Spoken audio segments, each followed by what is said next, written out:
नमस्कार मित्रांनो, संवाद तुमचा आमचामध्ये तुमचं पुन्हा एकदा स्वागत. आपण श्री गुरुदेव चरित्र या परमहंस परिव्राजकाचार्य श्रीमद वासुदेवानंद सरस्वती स्वामी महाराज यांच्या चरित्रातील एक एक प्रसंग आता आपण पाहत आलो आहोत. त्यातीलच आणखी एक प्रसंग आज आपण पुन्हा एकदा पाहणार आहोत. चला तर मग येत आहे ना. हरिओम. प्रवास करीत करीत फाल्गुनच्या सुरुवातीला महाराज ब्रह्मवर्तास येऊन पोहोचले.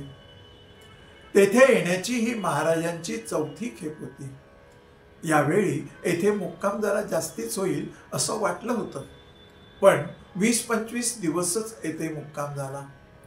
महाराज तेथे आलेले समजताच सर्व मंडळी दर्शनार्थ आली. नित्यकर्म आटपून भिक्षा झाल्यावर पुराण भजनादी कार्यक्रम नेहमीप्रमाणेच होत असे. एकदा देवानी महाराजांना सांगितलं, येथे एक परमहंस आलेले आहेत. महाराज म्हणाले, आज्ञा असेल तर मी त्यांच्या दर्शनास जातो. पण सद्गुरू म्हणाले, दत्तगुरू म्हणाले, तेच इकडे येते. याप्रमाणे सांगणे झाल्यावर महाराज त्यांचीच वाट पाहत बसले. दुसऱ्या दिवशी सकाळी भाष्यपाठ चालू असतानाच ते परमहंस महाराजांकडे आले.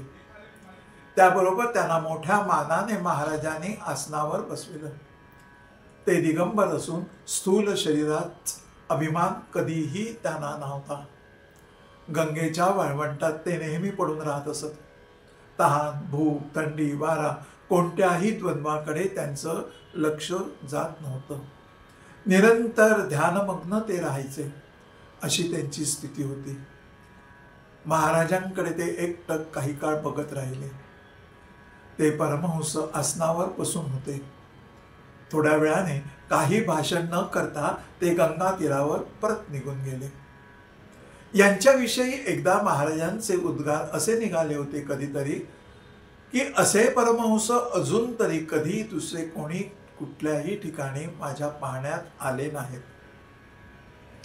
ब्रह्मवर्तास कुशाबा उर्फ कृष्णाजी पटवर्धन नावाचा एक सात्विक ब्राह्मण राहत होता.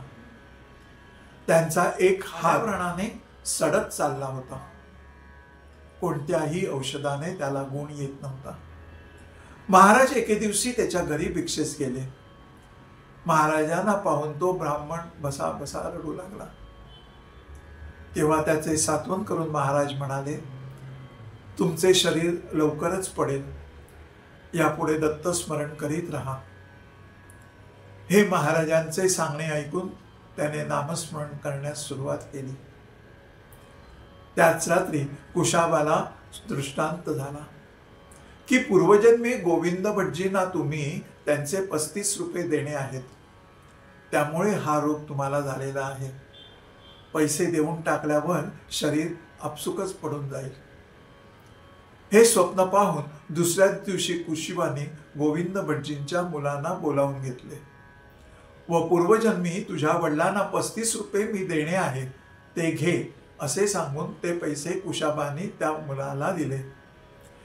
हे एवढे कार्य झाल्याबरोबर कुशाबाचे देहावसान झाले. महाराजांना पुढे काशीस जाण्याची आज्ञा झाली. त्यामुळे ब्रह्मवर्ताहून महाराज पुढे निघाले. उन्हाळ्याचे दिवस. काशीच्या मार्गावर दक्षिण ब्राह्मणांची वस्ती नव्हती. भिक्षेचा त्रास होईल तरी यावेळी इथेच थांबावे अशी लोकांची प्रार्थना होती. पण ती प्रार्थना ऐकूनही महाराज म्हणाले, देवांची आज्ञा मोडायची नाही असं सांगून महाराज ब्रह्मवर्तावरून फाल्गुन अखेरीस निघाले. वाटेत सर्व प्रकारचे कष्ट शोषित प्रयागाला येऊन पोहोचले. तेथे त्रिवेणी संगमावर स्नान करून निघाले ते काशीस चैत्र शुद्ध अष्टमीस येऊन पोहोचले. तेथे मणिकर्णिकाच्या घाटावर स्नान केला व विश्वेश्वराचं दर्शन करून तारक मठात ते उतरले. काशीतील 40 चातुर्मास झालेले 80 वर्षाचे प्रसिद्ध संन्यासी श्री स्वयंप्रकाश स्वामी यांनी तर महाराजांपुढे येऊन साष्टांग नमस्कार घातला व महाराज नको म्हणत असतानाही त्यांचा त्याने फार मोठ्या प्रमाणात गौरव केला. महाराज स्वयंप्रकाश स्वामींना वंदन करण्यास उठले असता त्यांनी सांगितले, आपण तुमचे वंदन घेणार नाही. असे सांगून त्यांनी महाराजांना हाताला धरून खाली बसविले. नंतर काशीतील 100-200 संन्याशांनी महाराजांना वंदन केलं.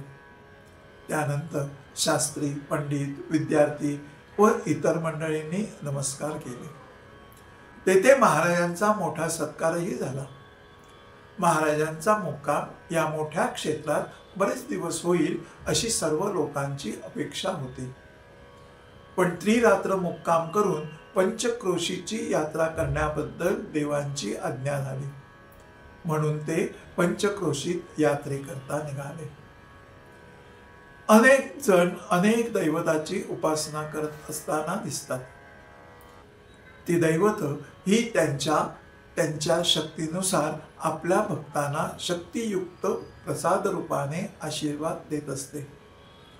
काही जण एकाच दैवताची उपासना करीत स्वतःच्या देहरूपी अंगणात त्याच्या सावलीतच राहतात, तर काही वेगवेगळ्या दैवतरूपी वृक्षांची लागवड करत अनेक जणांचे आशीर्वाद मिळवण्याच्या प्रयत्नात असतात. पण ते कितपत घ्यावे हे मात्र लक्षात येत नाही त्यांच्या. कारण नक्की काय व कशा तऱ्हेची उपासना करायची हे त्यांच्या हटवादी स्वभावामुळे ते लक्षातही घेत नसत. उपासक हा स्वतःच्याच कल्पनेने उपासना चालू ठेवत असतो. त्यामुळे शक्तीचा ओघ एक राहत नसून विस्कळीत होत असतो. कारण उपासनेच्या अनेक रीती आणि त्यातून मिळणारी विभिन्न ऊर्जा. तसेच ज्ञान हे एकतर्फी होत नाही. त्याचे सांगण्याचे प्रकार विविध असतात आणि आकलन करणाऱ्याचीही क्षमता वेगळी असते. त्यामुळे प्रत्येक जण आपापल्या परीने त्याचा अर्थ काढीत असतो. पण एक मात्र खरं, एकदा विषय समजला तर पुढे जाण्याची तयारी प्रत्येकाने ठेवावी असते. जसं जसं पुढे जाऊ तसं तसं सगळंच समजलं जातं. पण आपल्याला जे समजलं नाही ते चुकीचं आहे असं मात्र कोणीही समजू नये किंवा हसण्यावारीही ते नेऊ नये. कारण त्याचं उत्तर कोणाला तरी माहीतच असतं. आणि जेव्हा उत्तराची खरोखरच अपेक्षा असते तेव्हा मात्र स्वतःचा अहंकार बाजूला ठेवून रक्षा करावी. आपले सद्गुरू किंवा ईश्वर शक्ती अधिक प्रश्नांची उत्तरे पटकन कधीतरी देऊन जातात. अहंभाव सद्गुरूच्या गाभाऱ्यापर्यंत कधीही घेऊन जाऊ नका. ठीक आहे, पुन्हा भेटू पुढच्या एखाद्या प्रसंगात. गुरुदेव दत्त.